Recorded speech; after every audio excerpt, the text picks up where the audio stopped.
back to another ASMR Munch Pack unboxing. Well, it is October 31st, and some of you may be asking yourselves, where have you been? You promised us videos, you promised us role plays, you promised us videos that you said you'd do, and it is now October 31st, and I haven't heard a thing from you, ASMR collector. What is the problem? Well, here's the deal. I have severe OCD, and everything was going to plan until a TV show I was watching called The Third Day that aired on Showtime decided to have a 12-hour special episode that aired between episodes 3 and 4, and that episode aired on October 3rd of this month.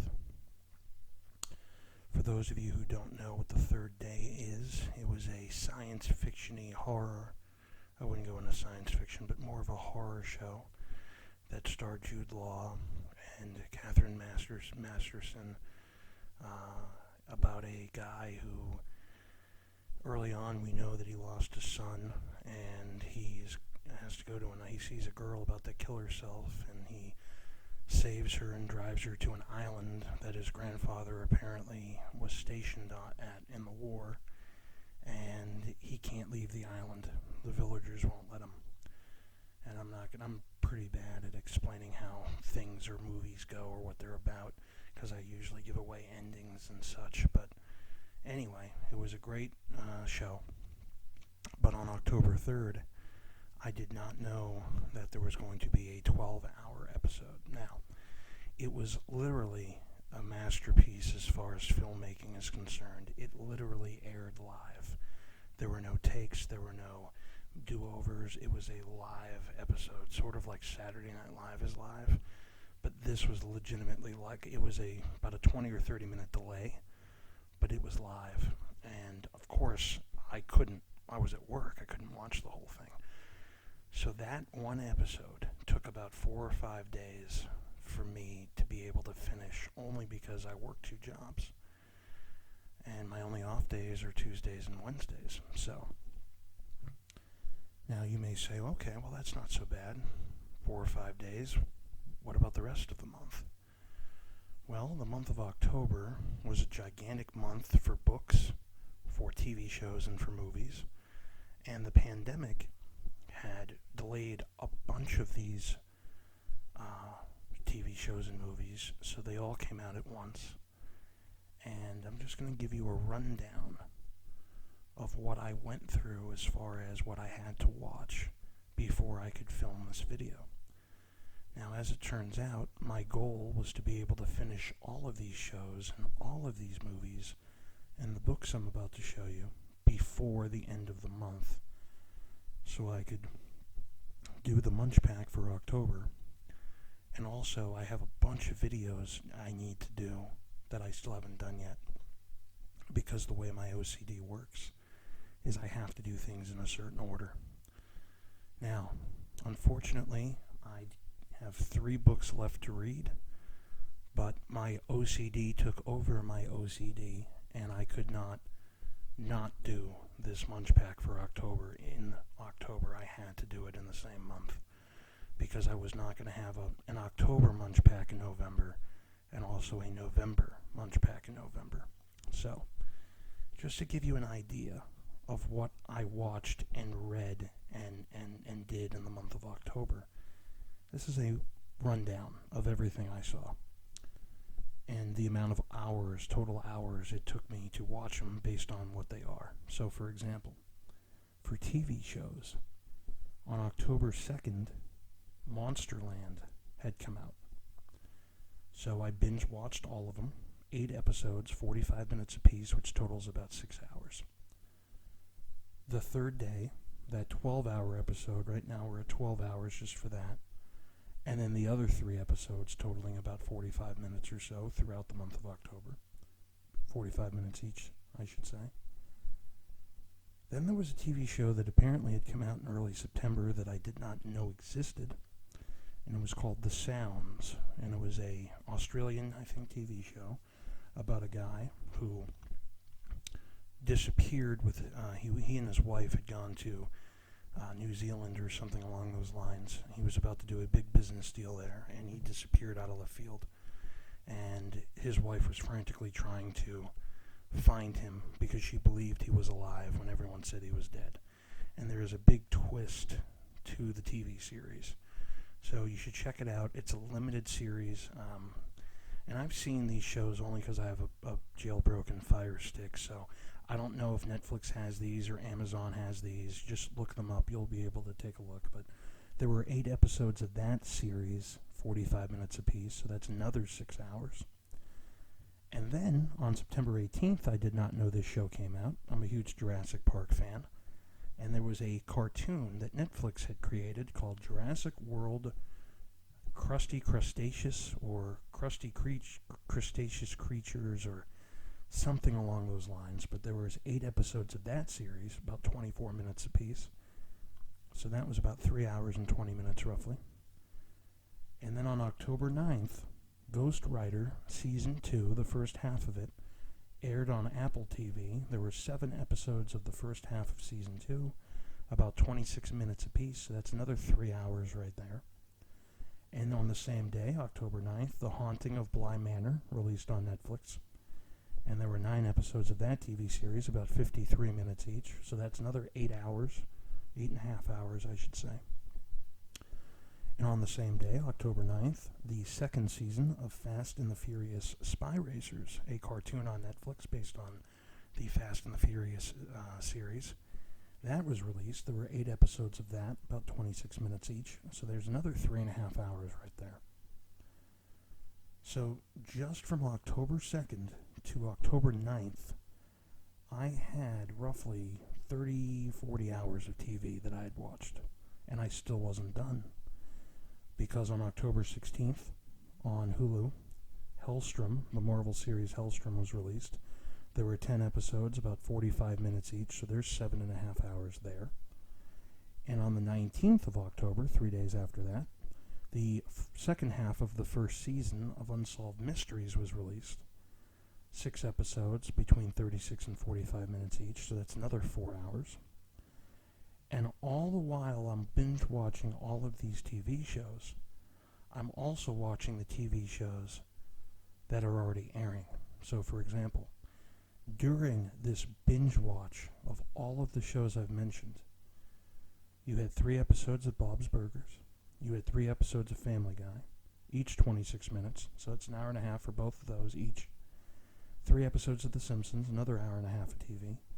3 episodes of Lovecraft Country, 55 minutes each, so it's another 3.5 hours, or 3 hours or so. 1 episode of Room 104, 26 minutes. 4 episodes of Supernatural, it's another 3 hours, they're 45 minutes each. And 1 episode of Superstore that just aired on the 26th of October, 5 days ago, another 26 minutes. So when you factor in everything that I saw, it was about 63 hours and 30 minutes. 63 hours and 40 minutes of TV. Of all of those shows, one after the other after the other. On top of going to work 5 days a week, 10 hours a day. So that was just the TV shows I saw and am continuing to see. On top of that, I saw a bunch of movies. And here are the movies I saw. There's a movie that just got released a day or 2 ago called Spell. It's a Netflix movie, I think. No, it's not a Netflix movie, but it's a horror movie. It's about a guy who is a lawyer in New York or something like that, and he has to go home because his estranged father dies, and he has his own private plane, and he takes his family, but a lightning storm makes him crash. And this elderly African-American couple pick him up and nurse him back to health, but the entire time we find out that their voodoo or hoodoo priestesses and stuff. So he has to save his family from that. That's the movie there. That was an hour and 31 minutes. The second Borat movie came out on Amazon. That was an hour and 35 minutes. There was a science fiction-y thriller called Volition, which was an hour and 31 minutes. That's about a guy who can see the future, and he has to save himself from dying in the future. The Empty Man just released, 2 hours and 17 minutes. Then there was a movie called The Call. Now, The Call is about a group of teenagers in the 80s who... let me turn off this...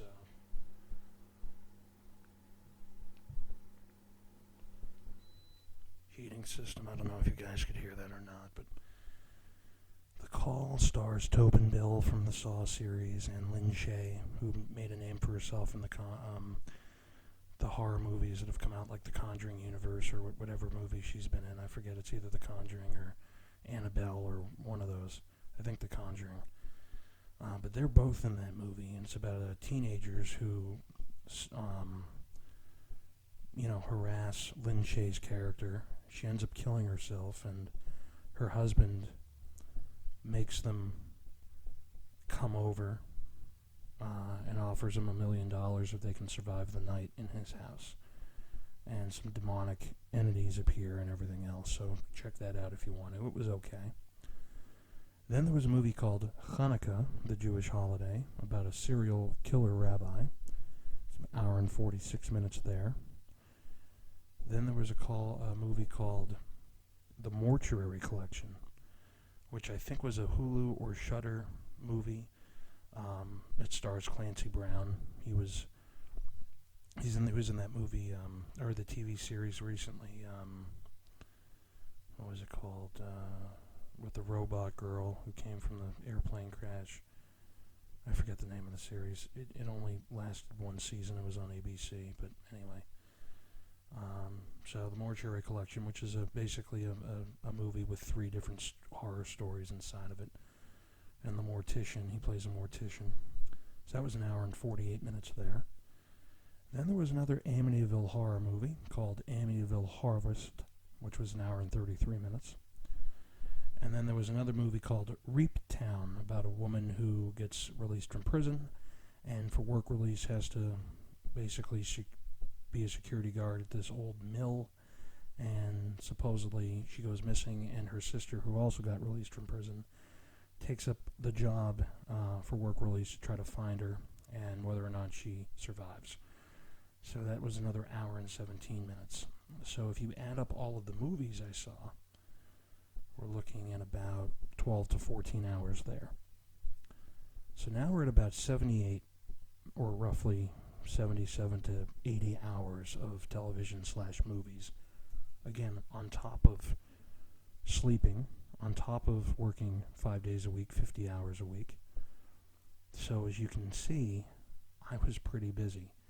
And my goal was to get not only all of that done, but all of the books that I purchased in October that I had to read based on me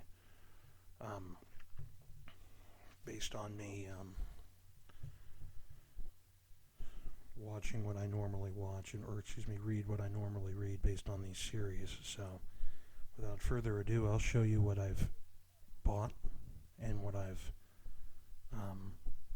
read and what I still need to read. So we'll do this in the order I read them in. Try to, at least.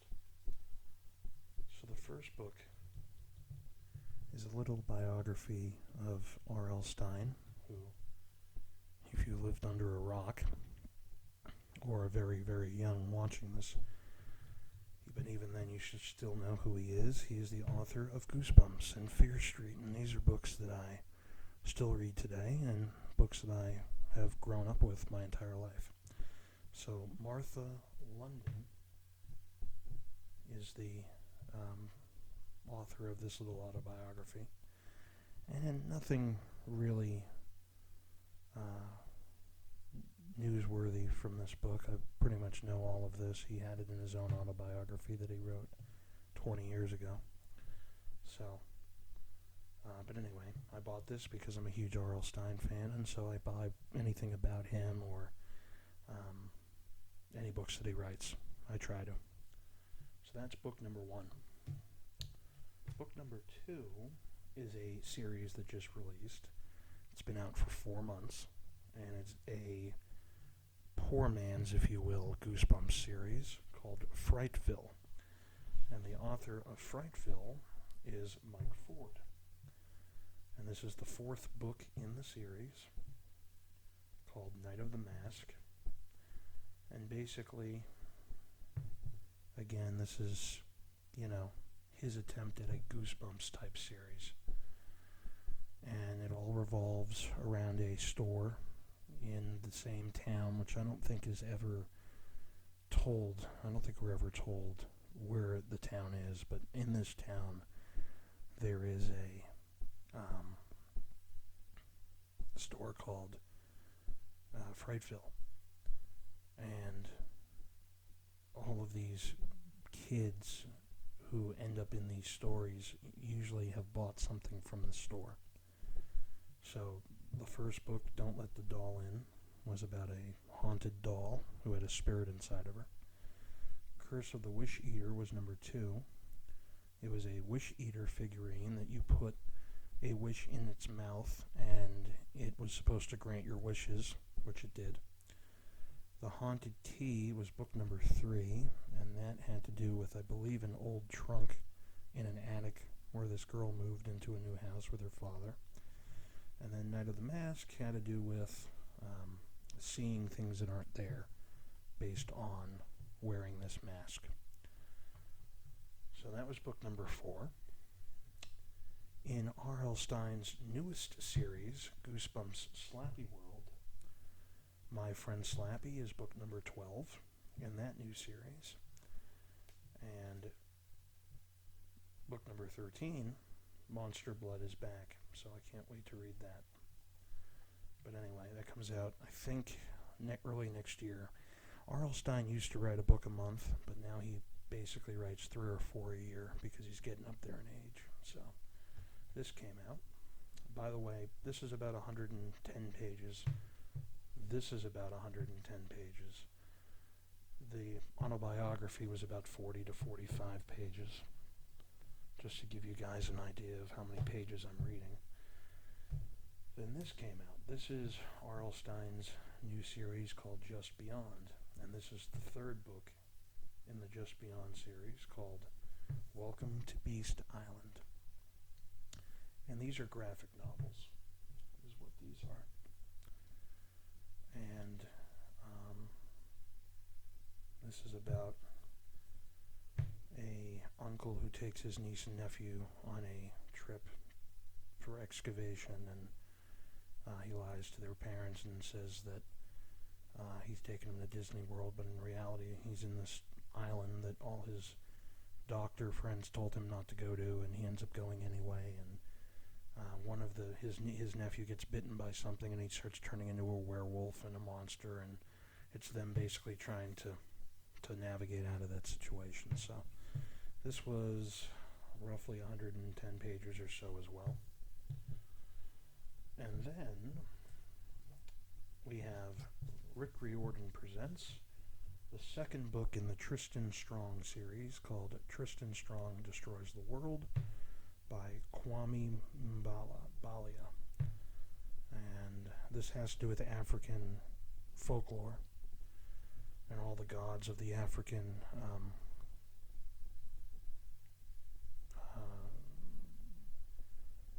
shouldn't say mythology, but basically that's what it is.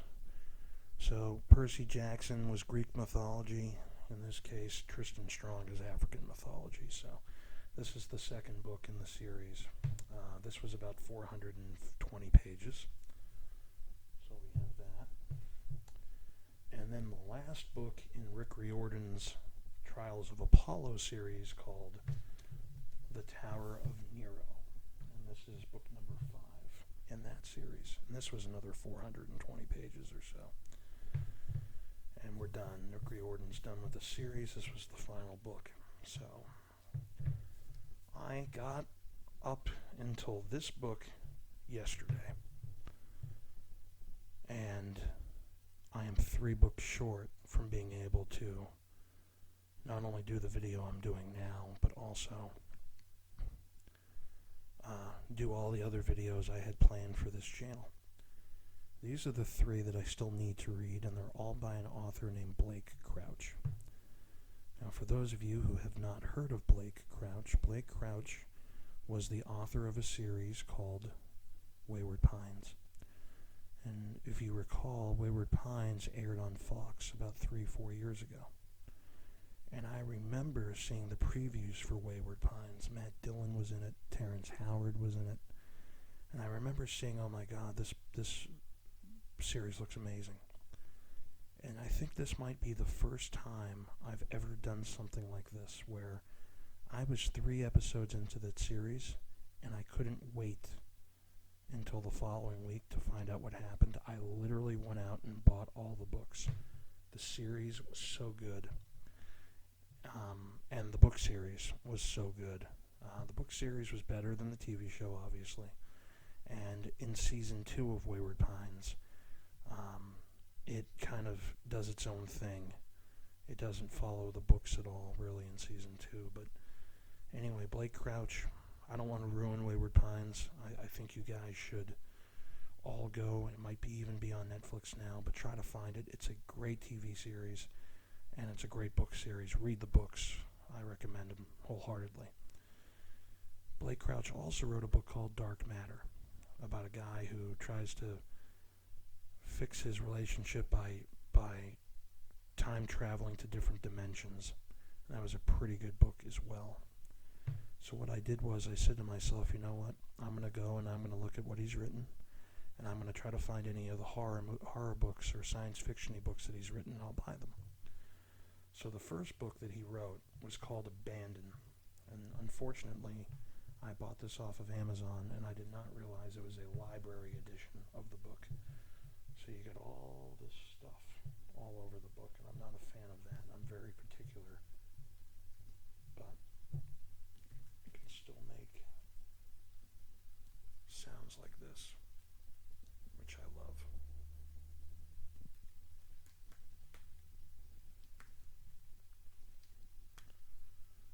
So anyway, I'll just read you the little flap here. On Christmas Day in 1893, every man, woman, and child in a remote mining town will disappear, belongings forsaken, meals left to freeze in vacant cabins, and not a single bone will be found, not even the gold that was rumored to have been the pride of this town. 113 years later, 2 backcountry guides are hired by a leading history professor and his journalist daughter to lead them into the abandoned mining town so they can learn what happened. This has been done once before, but the people who went in did not come out. Joining them are a psychic and a paranormal photographer. The town is rumored to be haunted. They've come to see a ghost town, but what they are about to discover is that 20 miles from civilization, with a blizzard bearing down upon them, they are not alone, and the past is very much alive. So that is Abandon. Looks like fireworks are going off. It's Halloween here in Gatlinburg. The next book is called Snowbound. I have to read Snowbound. So basically, this book is about a character named Will and his daughter.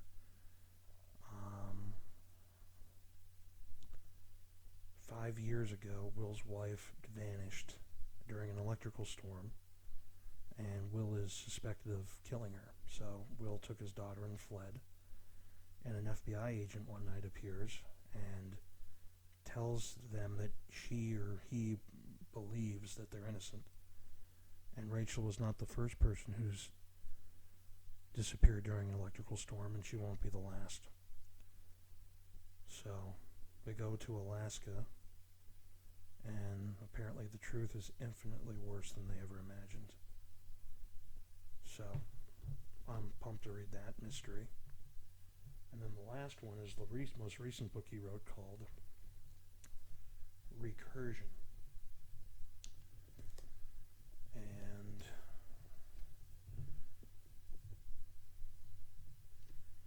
basically this book apparently is about a New York City cop who has to investigate what's called false memory syndrome, a mysterious affliction that drives its victims mad with memories of a life they never lived. So that's bananas. Imagine waking up one day and having memories of something you never did, somebody else's life. So those are the 3 books I still have to finish, and then I am finally caught up with everything. There are a couple movies that have just released, like the sequel to The Craft, which I now have to rewatch. The first Craft that came out in 1996. 24 years later, the second movie comes out. Roald Dahl had a book called The Witches, and there was a movie that just came out based on that book, and I have to watch that. And then there's a horror movie called Come Play that just released yesterday that I have to watch. So there's 4 movies I still need to see on top of all the shows that are airing currently. But I should be at the point where after I read these 3 books, I'll be able to knock out all those other videos that I wanted to do but just have not had a chance to do, based on my OCD and based on my entire month, as you have hopefully listened to, because we're 26 minutes into this. So here's what I think I'll do. I think I'm going to stop the video and make this video by itself, and then I'll upload the Munch Pack unboxing right after, so you guys aren't watching a 1-hour video on me blabbing for half of it, and then if you guys don't care, you'll be able to see the Munch Pack by itself. So that's what we'll do. So guys, thanks for watching, thanks for listening to me babble about all this, and stay tuned for the Munch Pack unboxing for October.